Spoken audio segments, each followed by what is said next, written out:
Even some of us in this Taraba state have not been to Gembu, so this is an opportunity for you to discover Taraba state.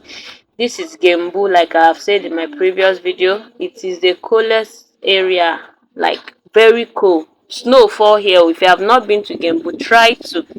It's a place where rich men they fly with a helicopter to come and see what is happening, to come and see the free gift of nature. Nigeria is really blessed, but it's just that our leaders are not giving us exactly what nature has given us, like modify things that nature brought to us.